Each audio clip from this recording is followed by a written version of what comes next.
Hello everyone. Good morning. Good morning. Good morning, ma'am. Okay, so we have done with the ITC, that is input tax credit. So next हाँ, topic we have to start with that is general procedures. So first, so in the GST procedures में first आपको देखना है कि GST registration का क्या. So हम लोग GST registration ऑनलाइन कैसे करते हैं वो आपको ये चैप्टर में सीखने को मिलेगा. ऑनलाइन कैसे करना है, ठीक है.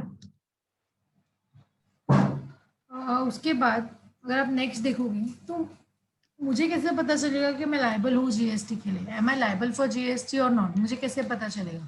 तो यहाँ पे आपके पास कुछ प्रोसीजर्स दिए हुए, कुछ लिस्ट दिया हुआ है जिससे आपको आइडेंटिफाई करना है कि आप लायबल हो या नहीं. तो आपको खुद से आइडेंटिफाई करना पड़ेगा. जैसे कि जीएसटी रजिस्ट्रेशन का फर्स्ट थ्रेशोल्ड लिमिट क्या है.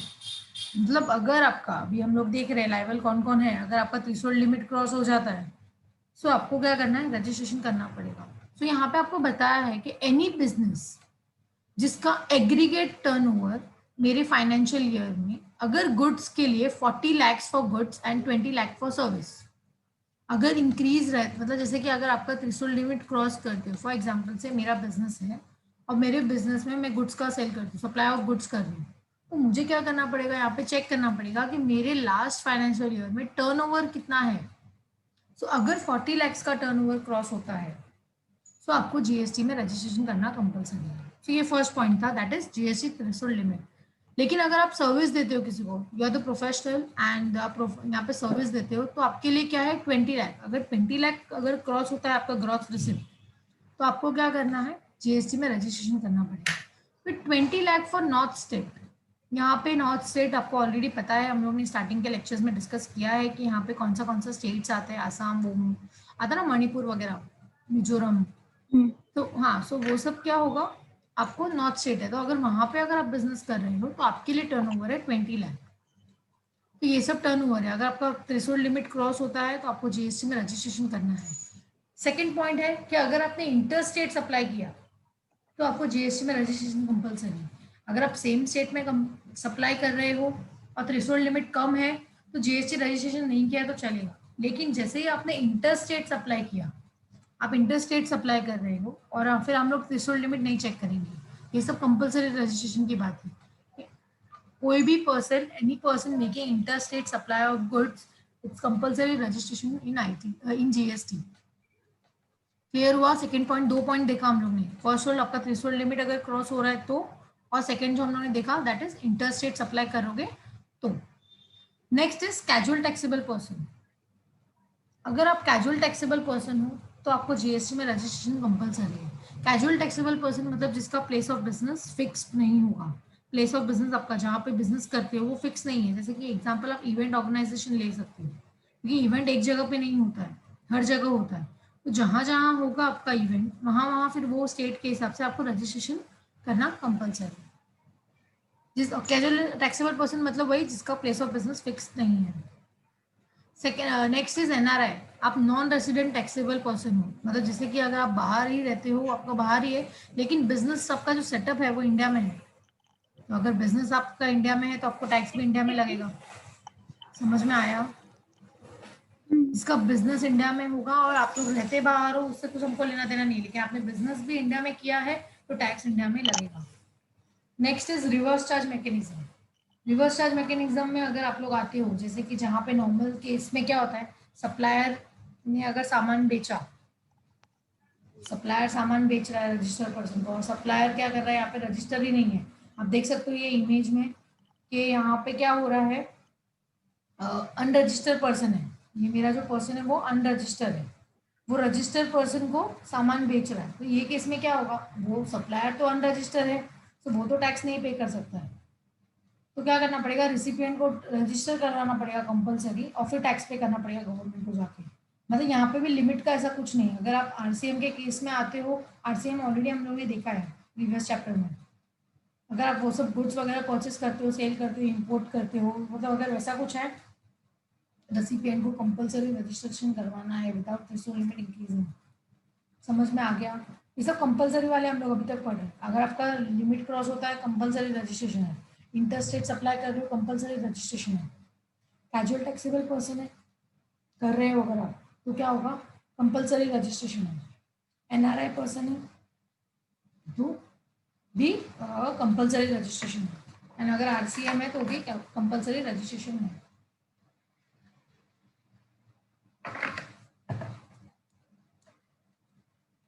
Next is tax deduction at source, मतलब वो ऐसा पर्सन जो डिडक्शन कर रहा है टीडीएस का, तो वो लोग को कंपलसरी रजिस्ट्रेशन करना है जीएसटी में। The person required to deduct TDS, मतलब ऐसा कोई पर्सन है जो टीडीएस डिडक्ट करना चाहता है या पेमेंट के टाइम पे डिडक्ट कर रहा है, तो उसको जीएसटी में भी रजिस्ट्रेशन कंपलसरी है। नेक्स्ट यहाँ पे आपको बताया है कि सप्लायर और एजेंट के बीच में अगर कुछ कमीशन वगैरह ऐसा कुछ ट्रांसफर हो रहा है, आप देख सकते हो यहाँ पे ऑरेंज में जो है वो सप्लायर है, एंड बाकी यहाँ पे जो अम्ब्रेला के अंदर ये सब जो है वो एजेंसी वाले हैं, और वो लोग एजेंट है आप बोल सकते हो। तो सप्लायर और एजेंट के बीच में अगर कुछ है, मतलब जैसे कि एजेंट ने आपको सप्लायर दिया, एजेंट ऑफ सप्लायर बोल सकते हो, या फिर सप्लायर का खुद का एक एजेंट है, यहाँ पे कमीशन वगैरह मिल रहा है आपको, तो ये सब कंपलसरी आपको रजिस्ट्रेशन करना है यहाँ पे, एजेंट ऑफ सप्लायर। उसके बाद यहाँ पे बोला है distribution of ITC by ISD, मतलब यहाँ पे आपका next point is that is ISD. ISD is an input service distributor. ये हम लोग इनपुट सर्विस डिस्ट्रीब्यूटर पे ऑलरेडी डिस्कस कर चुके हैं, जैसे कि यहाँ पे होता क्या है, परचेज जो है वो हेड ऑफिस करता है, लेकिन सेलिंग जो कर रहा है वो ब्रांच कर रहा है। जो परचेज कर रहा है उसने इनपुट टैक्स पे किया होगा, जो सेल्स कर रहा है उसने कलेक्ट किया रहेगा। तो यहाँ पे प्रॉब्लम ये आता है कि परचेज कोई और कर रहा है, प्रोडक्ट का परचेज कोई और कर रहा है, एंड प्रोडक्ट को सेल कोई और कर रहा है। तो ये टाइम पे क्या होगा, हमको प्रॉब्लम होता है। तो यहाँ पे आपको खुद को बता के एक रजिस्ट्रेशन करना पड़ता है, that is you are the ISD, that is input service distributor. मतलब जो आपने परचेस किया है उसको भी डिस्ट्रीब्यूट करो, परचेस के ऊपर जो टैक्स लगा रहेगा वो टैक्स का अमाउंट भी आप डिस्ट्रीब्यूट करो। जैसे जैसे आप ब्रांचेस को गुड्स ट्रांसफर करोगे, वैसे वैसे गुड्स के साथ इनपुट का अमाउंट भी ट्रांसफर करने का। समझ में आया है distribution of ITC by ISD everyone? Yes, ma'am. Okay, so next is e commerce. अगर आप लोग ई कॉमर्स में बिजनेस कर रहे हो, फ्लिपकार्ट अमेजोन वगैरह पे अगर आप बिजनेस कर रहे हो, कंपलसरी रजिस्ट्रेशन है। फिर उसके बाद अगर ये हेलो, उसके बाद अगर आप ऑनलाइन इंफॉर्मेशन ले रहे हो, डेटा एक्सेस कर रहे हो अगर आप, तो यहाँ पे भी आपको चार्जेस लगेगा। मतलब समटाइम हम लोग ऑनलाइन कुछ ट्रांजेक्शन करते हैं ना, डाउनलोडिंग वगैरह कुछ करते हैं, तो यहाँ पे है ये, अगर पर्सन कुछ सप्लाई कर रहा है ऑनलाइन इंफॉर्मेशन डेटाबेस एक्सेस, अगर एक जगह से, मतलब यहाँ पे बोला है place outside India to a person in India other than registered person, तो यहाँ पे क्या होगा, आपको टैक्सेबल लगेगा, कंपलसरी रजिस्ट्रेशन करना पड़ेगा। क्योंकि रजिस्टर्ड पर्सन टैक्सेबल पर्सन को छोड़ के अगर आप लोग ने किसी को सर्विस दिया है, मतलब वो अनरजिस्टर्ड है, तो यहाँ पे भी क्या होगा, कंपलसरी रजिस्ट्रेशन करना है। तो गवर्नमेंट का एक भी अमाउंट, मतलब कोई भी अमाउंट पे टैक्स लेप्स नहीं होना चाहिए, गवर्नमेंट को अमाउंट मिलना चाहिए वैसा। तो अगर ऑनलाइन डेटाबेस सर्विस ले रहे हो आप लोग, तो भी आपको यहाँ पे लगेगा, बुक्स वगैरह डाउनलोड करते कभी कुछ इन्फॉर्मेशन डाउनलोड किया वैसा कुछ। अभी हम लोग ने ये इतना जो भी लिस्ट पढ़ा वो सब क्या था, ये सब लिस्ट था कि पर्सन लाइबल टू पे द टैक्स, ये सब को कंपलसरी रजिस्ट्रेशन करना है, लाइबल फॉर रजिस्ट्रेशन थे ये सब। अभी हम लोग देखते हैं पर्सन लाइबल फॉर रजिस्ट्रेशन कौन नहीं है, जो रिवर्स चार्ज सप्लाई में नहीं, मतलब एक person making reverse charge supply जो है, एग्रीकल्चर है या फिर एग्जेम्प्ट गुड्स वगैरह है, तो ये सब में हम लोग को रजिस्ट्रेशन कराने की जरूरत ही नहीं है। If I am a supplier और मैं यहाँ पे रिवर्स चार्ज में का जो प्रोडक्ट है वो सप्लाई करती हूँ, तो इसमें मैं क्यों रजिस्टर कराऊँ, कि रिवर्स चार्ज पे तो रिसिपिएंट टैक्स पे करता है, तो रिसिपिएंट रजिस्टर करवाएगा, तो मुझे यहाँ पे सप्लाई के टाइम पे रजिस्ट्रेशन कराने की जरूरत नहीं है। सी अभी आपने तो फिर आपको कंफ्यूजन क्या होगा कि यहाँ पे बोला है person making reverse charge supply, तो आपको रजिस्ट्रेशन नहीं कराना है। अभी इसके पहले पॉइंट में मैंने आपको बताया था जहाँ पे पर्सन लाइबल फॉर रजिस्ट्रेशन था, वहाँ पे हम लोग का एक पॉइंट आया था आरसीएम का, तो भी मैंने आपको बोला था कि आपको रजिस्ट्रेशन कराना है। दोनों मिक्स मत करना, दोनों अलग अलग है।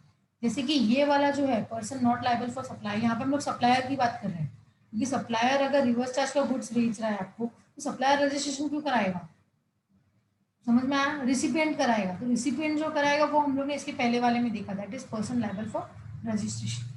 अगर सप्लायर कोई भी एग्जाम गुड्स बेच रहा है, मतलब ऐसा कुछ गुड्स बेच रहा है जिसपे टैक्स नहीं लग रहा है, तो वो सब टाइम पे क्या होगा, आपको रजिस्ट्रेशन कराने की जरूरत नहीं है।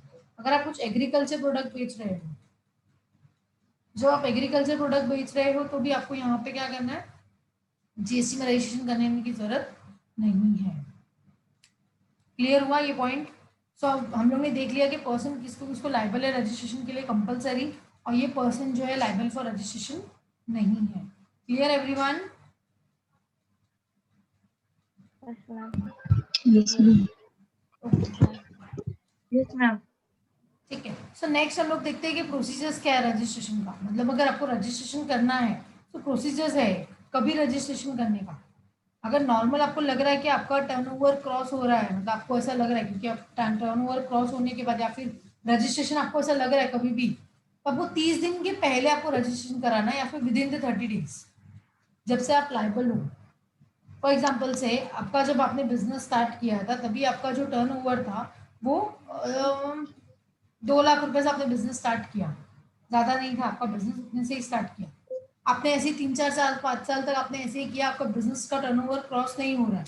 अभी आपका बिजनेस का टर्नओवर जो है, आप गुड सप्लाई करते हो और आपके बिजनेस का टर्नओवर आज की डेट में 38 लाख है। मतलब मुझे ये तो पता है कि कल या फिर मतलब 1 आध महीने में या 2 महीने के अंदर मेरा ये सेल बढ़ जाएगा। सो आपको पता है ना कि 2-3 महीने में होने वाला है। तो जीएसटी में रजिस्ट्रेशन के प्रोसेस में डाल दो, 30 दिन के पहले ही आप जीएसटी के प्रोसेस में डाल दो उसमें। समझ में आ गया? तो इसके लिए आपको विद इन द 30 डेज का टाइम दिया हुआ जब से आपको लगता है कि आप लाइबल हो जीएसटी में रजिस्ट्रेशन के लिए। कैजुअल टैक्सेबल पर्सन रहेगा या नॉन रेसिडेंट टैक्सेबल पर्सन रहेगा, वो लोग को एटलीस्ट 5 डेज पहले, जब वो लोग बिजनेस स्टार्ट करने वाले हैं, मतलब उसके 5 दिन पहले बिजनेस स्टार्ट करने वाले, मतलब क्या, कैजुअल टैक्सेबल पर्सन का तो वैसे भी प्लेस ऑफ बिजनेस फिक्स नहीं है, तो वो लोग नेक्स्ट इवेंट कौन से स्टेट में कर रहे हैं तो वहां के लिए आप पहले से ही 5 दिन पहले से ही रजिस्ट्रेशन करा के लो। ठीक है। नेक्स्ट आपको देखो यहाँ पे बताया हुआ है कि 1 स्टेट रहेगा तो 1 रजिस्ट्रेशन, सेपरेट रजिस्ट्रेशन मतलब सेपरेट बिजनेस वर्टिकल रहेगा तो मल्टीपल रजिस्ट्रेशन भी यहाँ पे अलाउड है। मल्टीपल रजिस्ट्रेशन अलाउड है मतलब जीएसटी के पहले क्या होता था, जब वैट वगैरह लगता था तो वहाँ पे सेंट्रलाइज रजिस्ट्रेशन होता था, मतलब हेड ऑफिस ने रजिस्ट्रेशन किया मतलब सब ब्रांचेस के भी रजिस्ट्रेशन हो गए, सेंट्रलाइज था। बट जीएसटी में सेंट्रलाइज नहीं है, हर स्टेट का, हर बिजनेस का, हर वर्टिकल का मतलब अलग अलग होता है, तो मल्टीपल रजिस्ट्रेशन अलाउड है। मतलब अगर if you are making a transaction in Gujarat, Baroda, फिर गुजरात में ले लिया चलो, फिर महाराष्ट्र का ले लो, मतलब ऐसा अलग अलग स्टेट रहेगा तो एक स्टेट के लिए एक रजिस्ट्रेशन कंपलसरी किया हुआ है। समझ में आ गया? फिर आपका बिजनेस का वर्टिकल कैसा होगा उसके हिसाब से बोला कि वर्टिकल जितना रहेगा उतना आपको टैक्स मतलब उतना रजिस्ट्रेशन कराना पड़ेगा। फिर यहाँ पे बताया देखो, entity that can avail separate GST registration, हम लोग को यहाँ पे जीएसटी का रजिस्ट्रेशन सेपरेटली भी अलाउ किया हुआ है। मतलब अगर बिजनेस इंटर स्टेट ट्रांजेक्शन है तो उसके लिए भी आपको रजिस्ट्रेशन कराना पड़ेगा दूसरे स्टेट के लिए। तुम्हारा खुद का ही मल्टीपल प्लेसेस है बिजनेस में, एक ही स्टेट में बहुत सारे रजिस्ट्रेशन कराने हैं, अगर आपको मतलब अलग अलग बिजनेस है एक ही स्टेट में तो भी रजिस्ट्रेशन लगेगा, क्योंकि अलग अलग प्रोडक्ट होगा तो अलग अलग रेट्स लगेगा, तो अलग अलग होगा। अगर जो भी मतलब नॉर्मली कंपोजिशन स्कीम में नहीं है तो वो लोग नॉर्मल रजिस्ट्रेशन करा ही सकते हैं, जीएसटी में सेपरेट रजिस्ट्रेशन अलाउेबल है यहाँ पे। समझ में आया? मतलब आपको यहाँ पे ये फिक्स करना है कि जितने भी स्टेट्स होंगे उसके हिसाब से आपको उतना रजिस्ट्रेशन करना है। नेक्स्ट देखो फिर डॉक्यूमेंट क्या क्या लगेगा जीएसटी का, अगर आपको रजिस्ट्रेशन करना है कोई भी प्रोप्राइटर का तो क्या क्या डॉक्यूमेंट लगेगा। आपको पहले तो पैन कार्ड लगेगा क्योंकि मुझे पैन नंबर डालना पड़ेगा रजिस्ट्रेशन में। आपका आधार कार्ड का कॉपी लगेगा या फिर प्रूफ ले लो आप आधार कार्ड, क्योंकि एड्रेस लगेगा मुझे, आप कहाँ पे है, आपका बिजनेस कहाँ का है, रेसिडेंशियल कहाँ पे है आपका, आधार नंबर लगेगा, बैंक डिटेल लगेगा, मुझे बैंक डिटेल तो डालना ही पड़ेगा कि बैंक का डिटेल का है, इनकेस अगर कुछ रिफंड वगैरह आ रहा है या जो भी है, मतलब हम लोग बैंक डिटेल डालते हैं क्रॉस चेक करने के लिए, आप बैंक डिटेल भी डाल सकते हैं। एड्रेस प्रूफ के लिए आप और क्या कुछ दे रहे हो क्या, या फिर आधार कार्ड ही आपका एड्रेस प्रूफ है, या फिर प्लेस ऑफ बिजनेस। नॉर्मली क्या होता है आधार कार्ड मतलब घर का एड्रेस होता है, कभी भी देखोगे आप तो रेसिडेंशियल एड्रेस होता है, तो आधार कार्ड के लिए हमारा वो रेसिडेंशियल एड्रेस के लिए काम आ जाएगा। लेकिन एड्रेस प्रूफ के लिए क्या दोगे आप, बिजनेस का एड्रेस प्रूफ क्या दोगे, बिजनेस रेंट पे है तो रेंट एग्रीमेंट, बिजनेस खुद का है तो इलेक्ट्रिसिटी बिल दे सकते हो आप, या फिर स्टेब्लिशमेंट एक्ट दे सकते हो, जिसको हम लोग स्टेब्लिशमेंट एक्ट को हिंदी में क्या बोलते हैं उसको, गुमास्ता लाइसेंस बोलते हैं ना, वो है। एड्रेस प्रूफ के लिए आप बिजनेस के लिए वो भी दे सकते हो। लास्ट इज ऑथोराइज सिग्नेचर, आपका सिग्नेचर लगेगा यहाँ पे, तो सिग्नेचर के लिए आप डीएससी भी बना सकते हो या ईवीसी से भी काम हो जाता है। DSC is digital signature certificate. यहाँ पे आपको एक सिग्नेचर के तौर पे आपको एक सीडी बनाना पड़ता है, तो उससे भी काम हो जाता है। गवर्नमेंट आपका सिग्नेचर देख लेगी तो चलेगा, मतलब एवरी रिटर्न्स के बाद आपको ये सिग्नेचर पे देना पड़ेगा। दो ऑप्शन है, या तो सिग्नेचर दे दो या तो ईवीसी दे दो, इलेक्ट्रॉनिक वेरिफिकेशन कोड, जिसको ओटीपी भी बोलते हैं। समझ में आया? तो ये सब डॉक्यूमेंट्स लगता है नॉर्मली जीएसटी का रजिस्ट्रेशन के लिए। उसके बाद यहाँ पे हम लोग बिल्स की बात करें अगर, तो यहाँ पे हमारे पास दो बिल है, एक बिल ऑफ सप्लाई है और एक टैक्स इनवॉइस है। बिल ऑफ इनवॉइस इस तरह से दिखता है, अगर आप देखोगे तो नॉर्मल यहाँ पे देखो कैटरिंग का सर्विस दिया हुआ है, श्री गणेश कैटरिंग का सर्विस है। नॉर्मल इसने जीएसटी नंबर भी है, रजिस्ट्रेशन कराया है। बट ये जो होगा ये आंध्र प्रदेश का है। देखो आपको यहाँ पे स्टेट बताया हुआ है, स्टेट बताया है, जीएसटी नंबर दिया हुआ है, बिल डेट दिया हुआ है, और इसका बिल का value is like 2750। That's it. तो ये बिल ऑफ सप्लाई देगा। हो सकता है ये रजिस्टर नहीं हो, बिकॉज अगर आप नॉर्मली सी राइस वगैरह बेच रहे हो, मतलब नॉर्मली ये सब प्रोडक्ट पे जीएसटी नहीं लगता है। अब अगर आप ऐसा कुछ प्रोडक्ट बेच रहे हो जिसपे जीएसटी नहीं लग रहा है, तो उस पर आपको बिल ऑफ सप्लाई ही बनाना पड़ेगा। तो बिल ऑफ सप्लाई इस तरह से ही दिखता है। यहाँ पे आपको लास्ट में आपका सिग्नेचर देना है। ये प्रोडक्ट पे आपका टोटल वैल्यू, ट्रांजेक्शन वैल्यू हो गया, ये वैल्यू ऑफ सप्लाई भी 2750 ही है, तो आपका ये ट्रांजेक्शन वैल्यू हो गया 2750। इसके ऊपर जीएसटी हमने ऐड नहीं किया है क्योंकि इस पे एप्लीकेबल ही नहीं है राइस पे। समझ में आया? तो इसको बिल ऑफ सप्लाई बोलते हैं, जिसमें जीएसटी ऐड नहीं होता है। उसके बाद आता है कि कौन बनाएगा ये bill of supply, who will make a bill of supply. So आप देख सकते हो अगर कोई भी रजिस्टर पर्सन है, उसे कहाँ पे रजिस्टर कराया है वो डिपेंड करता है। अगर आपने एग्जाम गुड्स वगैरह, मतलब आपने रजिस्टर कराया और आप यहाँ पे एग्जाम गुड्स का सप्लाई करते हो, तो आप बिल ऑफ सप्लाई बना सकते हो। या फिर आप कंपोजिशन डीलर हो, आप बिल ऑफ सप्लाई बना सकते हो। या फिर आप एक्सपोर्टर हो, तो आप बिल ऑफ सप्लाई बना के दे सकते हो। बिकॉज एक्सपोर्टर पे क्या होगा, वैसे भी नहीं लग रहा है ना जीएसटी एक्सपोर्ट पे, तो जिस पे जीएसटी नहीं लग रहा है वो लोग बिल ऑफ सप्लाई बना के दे सकते हैं वैसा। Okay, so next is tax invoice. तो आप देख सकते हो टैक्स इनवॉइस किस तरह से दिखता है। यहाँ पे देखो आपने शैम्पू लिया है, सोप लिया हुआ है, एचएसएन कोड आपको दिया हुआ है, क्वांटिटी बताया हुआ है, एक का यूनिट बताया हुआ है, आपको बताया दोनों का प्रोडक्ट पे जीएसटी अलग अलग लग रहा है। शैम्पू पे 28% लगता है, तो 14% चार्ज करता है, 28% लगता है। सोप पे 18% लगता है, 99% उस पर लगाया आपने। तो वैल्यू आप ऐड करो उसमें, आपके बाद आपको उसमें जीएसटी लगाना है। तो आप क्या करोगे, जीएसटी ऐड ऑन कर लेना। मतलब जैसे कि 1 लाख रुपए का आपका शैम्पू का बॉटल होता है, तो 1 लाख पे आप 28% चार्ज कर दो, लास्ट में सीजीएसटी एसजीएसटी का हम लोग ऐड ऑन कर लेंगे। फिर आपका 25,000 पे आपको 99% चार्ज करने को बोला है, तो वो भी आप चार्ज करोगे। फिर दोनों को ऐड करके हम लोग नीचे लेंगे। आप देख सकते हो कि टोटल वैल्यू मेरा जो हो रहा है वो 1,25,000 हो रहा है। मेरा वैल्यू ऑफ सप्लाई जो हो रहा है वो 1,25,000 हो रहा है। उसमें आपको जीएसटी ऐड करना है लास्ट में। तो जीएसटी आपने देखो यहाँ पे ऐड किया है 16,250 आपने ऐड किया है। आपका टोटल वैल्यू कितना हो गया अभी, 1,57,500 आपका बिल हो गया। मतलब टैक्स इनवॉइस में क्या होता है, आपको जीएसटी ऐड ऑन करना पड़ता है। समझ में आया? क्लियर हुआ आप लोगों को पॉइंट? यस। तो टैक्स इनवॉइस कौन बनाएगा, जो टैक्सेबल गुड्स बेच रहा है, जिसपे गुड्स, मतलब ऐसा कोई गुड्स जिस पर टैक्स लग रहा है, वो आप क्या कर सकते हो, यहाँ पे एप्लीकेबल है। फिर नेक्स्ट का जीएसटी रजिस्ट्रेशन आपको बताया यहाँ पे कि अगर आप जीएसटी रजिस्ट्रेशन करोगे तो आपको जीएसटी रजिस्ट्रेशन का सर्टिफिकेट आएगा। जैसे ही जीएसटी रजिस्ट्रेशन का सर्टिफिकेट आया, हम लोग ने लास्ट लेक्चर में जीएसटी रजिस्ट्रेशन हम लोग ऑलरेडी देखे हुए हैं, हम लोग ने सीखा है रजिस्ट्रेशन कैसे करते हैं। ठीक है, जब हम लोग जीएसटी रजिस्ट्रेशन कर रहे थे तो वहाँ पे हम लोग ने पूरा डिटेल डाला था। जब हम लोग ने डिटेल डाला अगर, तो मुझे एक सर्टिफिकेट आता है। सर्टिफिकेट ऐसा दिखता है, ये मेरा सर्टिफिकेट है जीएसटी का। यहाँ पे आपका गवर्नमेंट ऑफ इंडिया लिखा रहेगा, गवर्नमेंट ऑफ राजस्थान लिखा है, बिकॉज यहाँ पे क्या हो रहा है, ये राजस्थान का है, इसके लिए राजस्थान का सर्टिफिकेट आया। अब जीएसटी नंबर स्टार्टिंग का 08 देखोगे ना, स्टार्टिंग से समझ में आता है। ये जीएसटी नंबर पे हम लोग अभी डिस्कस करने वाले हैं वैसे भी। तो जीएसटी नंबर लिखा होगा आपको, जो जात वहाँ से ही आता है, आपको गवर्नमेंट ऑफ इंडिया से ही आएगा। पैन नंबर आपका रहेगा, लीगल नेम रहेगा आपके बिजनेस का, ट्रेड नेम भी रहेगा, मतलब लीगल नेम मतलब रहेगा, और आपका एग्जैक्टली नाम क्या है बिजनेस का, दोनों सेम ही होता है नॉर्मली, क्योंकि ट्रेडिंग मतलब बिजनेस ही कर रहे हो, तो नॉर्मली वो भी सेम हो जाएगा। अगर यहाँ पे देखो ये लोग सर्विस टैक्स में रजिस्ट्रेशन थे, ये लोग ऑलरेडी एग्जिस्टिंग लॉ में थे, रीजन बताया देखो आपको, रजिस्ट्रेशन क्यों कराया ये लोग ने, क्योंकि ये लोग एग्जिस्टिंग लॉ में थे। मतलब ये लोग को under compulsory existing law. Registration, हाँ अगर अंदर आप पहले से ही लॉ में थे, मतलब जीएसटी आने से पहले वैट में अगर आप रजिस्ट्रेशन थे,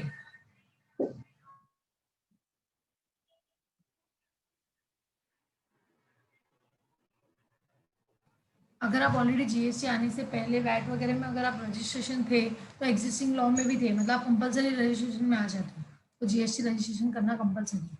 आपको सर्विस टैक्स में आप रजिस्टर थे बताया है, सर्विस टैक्स का रजिस्ट्रेशन नंबर भी दिया हुआ है, आइडेंटिफिकेशन नंबर भी दिया हुआ है, आपने कभी रजिस्टर कराया वो डेट भी यहाँ पे आपको दिया हुआ है। तो ये जीएसटी का सर्टिफिकेट है, ये आपको एवरी बिजनेस के वहाँ पे लगाना होता है, या तो आप मैम अपने बिजनेस के साइन आउट पे आप ये बिजनेस, अवॉर्डेड क्या बोल रहे हो? अवॉर्ड और आइडेंटिफिकेशन नंबर कौन सा रहता है? वो सर्विस टैक्स में अगर रहेगा कुछ तो अवॉर्डेबल वाला, उसका आइडिया नहीं है, हम्म, देखना पड़ेगा वो क्या है। हम्म, मतलब सर्विस टैक्स जब होगा ना तभी वो था उसका ओके। आइडेंटिफिकेशन। ठीक है,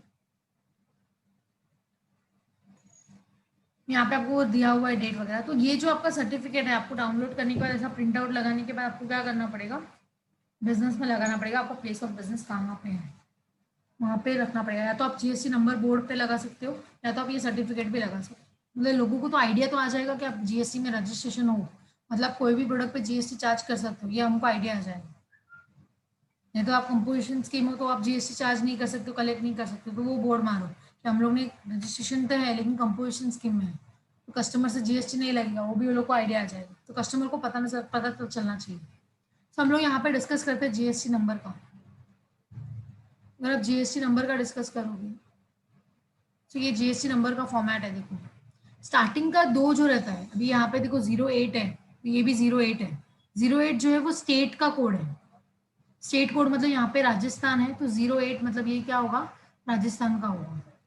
उसके बाद आपका ये बीच में जो 10 होगा that is your PAN number, business का पेन नंबर आपको लेना है। कलर देखो मैंने अलग अलग किया हुआ है यहाँ पर। ये 08 जो है वो क्या है, स्टेट कोड है, ये जो है वो क्या है, पेन नंबर, आप बिजनेस का पेन नंबर है, दिख रहा है ना आप लोगों को? यस। ओके। उसके बाद यहाँ पे देखो ये 2 जो है that is your entity number of same PAN holder in the state, मतलब एक ही स्टेट में आपका दो बिजनेस कर रहे हो आप, एक ही पेन नंबर से, हम्म। तो भी आपने रजिस्ट्रेशन करके बताया है कि हमारा दो बिजनेस चलता है, मतलब स्टार्टिंग में आपका जो दो नंबर होगा, स्टार्टिंग का दो digit that is your state code होगा। उसके बाद 10 जो होगा that is your PAN number, character जो होगा 10 character that is your PAN number business का।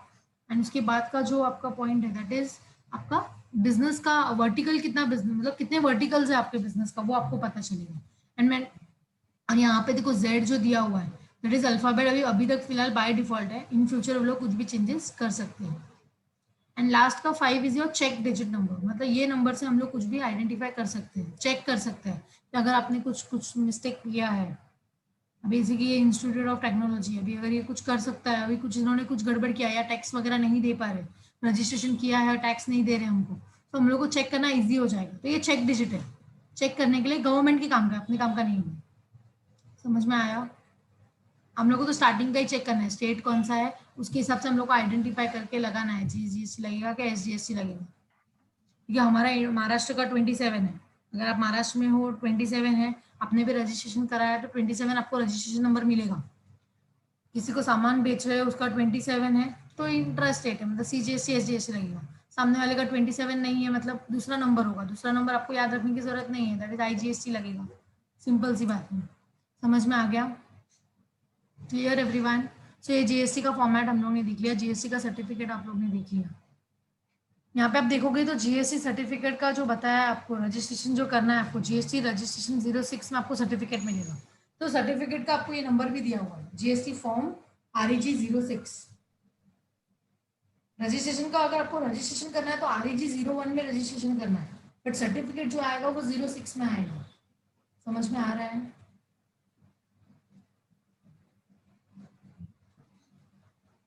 हेलो, समझ गया ये आप लोगों को?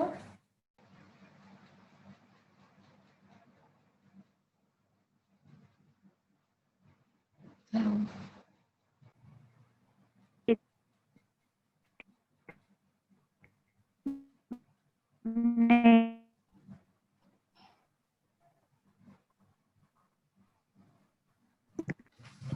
तो ये समझ गए आप लोग को जीएसटी फॉर्मेट सर्टिफिकेट इस तरह से दिखता है।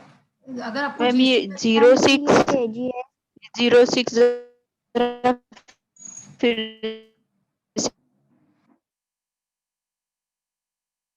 आवाज का जीएसटी REG 01 जो रहेगा वो क्या है, रजिस्ट्रेशन के लिए है, मतलब फॉर्म दिया हुआ है। तो हाँ, फिर REG 06 जो है वो सर्टिफिकेट आने का फॉर्म है। मैम हमका वॉइस बहुत ब्रेक हो रहा है। अभी आ रहा है आवाज?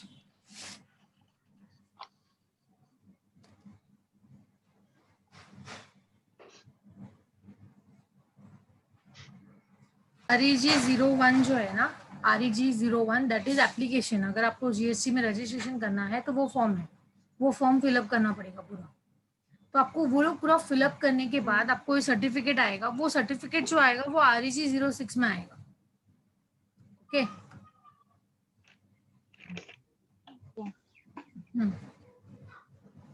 सो नेक्स्ट यहाँ पे हम लोग बात करें कि the invoice shall be prepared in triplicate. Normally क्या होता है, हम लोग को 3 कॉपी बनाना है इनवॉइस का, that is triplicate.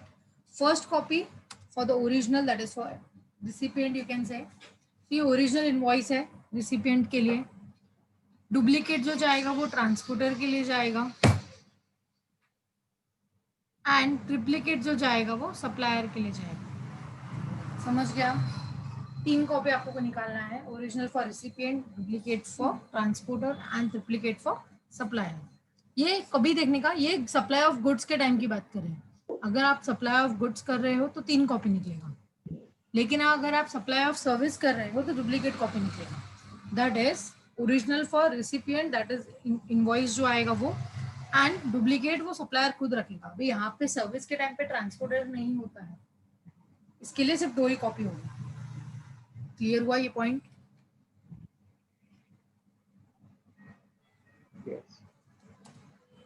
So next is credit note and debit note. अगर आप देखोगे तो यहाँ पे क्या हो रहा है,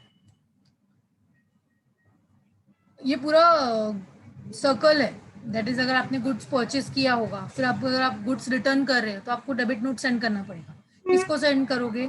सप्लायर को सेंड करोगे। सप्लायर तुमको क्या सेंड करेगा? क्रेडिट नोट सेंड करेगा। किसको? परचेसर को। मतलब ये पूरा सर्कल घूमेगा। तो आप यहाँ पे देख सकते हो डेबिट नोट है और क्रेडिट नोट है। मतलब अगर परचेसर ने गुड्स परचेस किया था और गुड्स अभी रिटर्न कर रहा है सप्लायर को, तो वो डेबिट नोट बना के रिटर्न भेजेगा कि यहाँ पे हो सकता है आपका बिल में अमाउंट ज्यादा हो, अमाउंट कम हो, मतलब ऐसे वैसा कुछ भी हो सकता है, अमाउंट कम ज्यादा, या फिर हो सकता है कि आपने प्रोडक्ट कम रिसीव किया हो, इनवॉइस में ज्यादा दिख रहा है, या गुड्स ज्यादा रिसीव कर लिया है, बिल कम का बनाया है, मतलब रीजन कुछ भी हो सकता है। अगर ऐसा कुछ हुआ, मिसमैच हो रहा है, तो आप डेबिट नोट और क्रेडिट नोट इशू कर सकते हो। कस्टमर रहेगा तो डेबिट नोट इशू करेगा, सप्लायर रहेगा तो क्रेडिट नोट इशू करेगा। ये आप सर्कल देख सकते हो। परचेस ने गुड्स, मतलब परचेसर है, रिसिपिएंट है, उसने गुड्स परचेस किया तो वो रिटर्न कर रहा है, तो वो डेबिट नोट बना के रिटर्न करेगा। तो डेबिट नोट वो भेजेगा किसको? सप्लायर को। तो सप्लायर भी ओके करके तुमको क्रेडिट नोट भेज देगा वापस, अगर कुछ अमाउंट मिसमैच हुआ तो। ठीक है? Yes ma'am. Yes. Okay. So next यहाँ पे आपको देखना है कि अकाउंट्स एंड रिकॉर्ड्स कौन मेंटेन करेगा। किसको किसको अकाउंट्स और रिकॉर्ड्स मेंटेन करने की जरूरत है? अगर आपका बिजनेस प्रोडक्शन कर रहे हो, आप मैन्युफैक्चरिंग कर रहे हो, गुड्स का मैन्युफैक्चरिंग वगैरह है, तो आपको गुड्स का रिकॉर्ड मेंटेन करना कंपलसरी है। मतलब जीएसटी में रिकॉर्ड्स मेंटेन करना जरूरी हो जाता है, रिटेंशन जरूरी है। अगर आप कुछ इनवर्ड और आउटवर्ड कर रहे हो गुड्स का, गुड्स एंड सर्विसेज अगर इनवर्ड आउटवर्ड हो रहा है, परचेस सेल्स हो रहा है इन शॉर्ट, तो आपको पहले बोला था मैन्युफैक्चरिंग कर रहे हो तो कंपलसरी आपको रिकॉर्ड करना ही है मेंटेन। परचेस सेल्स कर रहे हो, दैट इज इनवर्ड आउटवर्ड, तो आपके पास रिसिप्ट तो इनवॉइस होगा ही, तो आपको मेंटेन करना जरूरी है।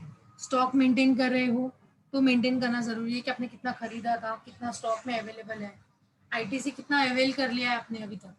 मतलब अगर ऐसा कोई पर्सन है जो आईटीसी ले रहा है और कितना ले चुका है अभी तक, ऐसा कुछ है तो उसका भी मेंटेन करके रखो, कितना आईटीसी था, कितना अवेल किया। अवेल करने के बाद कुछ अगर पेएबल वाला आ रहा है कुछ, तो पेएबल कैसे किया आपने, पेड कैसे किया, बैंक के थ्रू किया, मतलब कैसे पेमेंट कर रहे हो, कितना पेएबल आया, मतलब वो पूरा कंप्यूटेशन आपको संभाल के रखना पड़ेगा, पूरा बनाना पड़ेगा। फिर अगर आप रिवर्स चार्ज में आ रहे हो तो आपको कंपलसरी रिकॉर्ड मेंटेन करने की जरूरत है। यहाँ पे गवर्नमेंट रिकॉर्ड्स मांगती है आपसे। अगर आप लोग कुछ इनवॉइस बना, मतलब आपके पास अगर इनवॉइस आया हुआ है, बिल ऑफ सप्लाई आया है, डेबिट नोट क्रेडिट नोट बनाया है आपने, चालान बनाया है, कभी रिसिप्ट वाउचर बनाया, पेमेंट वाउचर, रिफंड वाउचर, ई वे बिल, ऐसा अगर कुछ भी अगर मेंटेन किया है आपने, ऐसा कुछ भी बना रहे हो आप एज ए डॉक्यूमेंट प्रूफ में, एविडेंस प्रूफ है ये सब, तो ये सब चीज़ों के लिए आपको रिकॉर्ड्स मेंटेन करना ज़रूरी है। उसके बाद अगर आप लोग कोई एडवांस रिसीव कर लिया किसी से, या फिर एडजस्टमेंट कर रहे हो, आपने किसी को एडवांस पेमेंट किया या सामान दे दिया एडवांस के अगेंस्ट, या फिर कोई एडजस्टमेंट करना है आपको, तो आपको अकाउंट्स मेंटेन करना जरूरी है। मतलब हमको बताओ तो सही कि कौन सा कस्टमर ने तुमको एडवांस दिया है, उसको तुम सामान दे चुके हो या नहीं, वो सब आपको देखना पड़ेगा। आपकी कंपनी का डिटेल हमको चाहिए, आपका बिजनेस कहाँ पे है, आपका नाम क्या है, पूरा डिटेल हमको बताओ। जब हम पूछेंगे तभी, मतलब वो सब चीज़ें आप मेंटेन करके रखो, अकाउंट्स के साथ साथ वो सब चीज़ें भी मेंटेन करो। आपने किसको गुड्स बेचा है तो रिसीवर का भी डिटेल लेके रखो, उसका डिटेल ऑफ मतलब प्लेस ऑफ बिजनेस उसका कहाँ है। या फिर हो सकता है आपने गुड्स मैन्युफैक्चरिंग वगैरह किया है तो एक्चुअली स्टोर कहाँ पे किया है आपने, गोडाउन वगैरह में स्टोर किया है, तो आप वहाँ पे डिवाइसेस का एड्रेस वगैरह बता सकते हो। तो this was the general procedures. तो हम लोग जो अभी आज देख रहे हैं, this is all the general procedures. Next will continue in the next lecture. Okay. Okay, ma'am.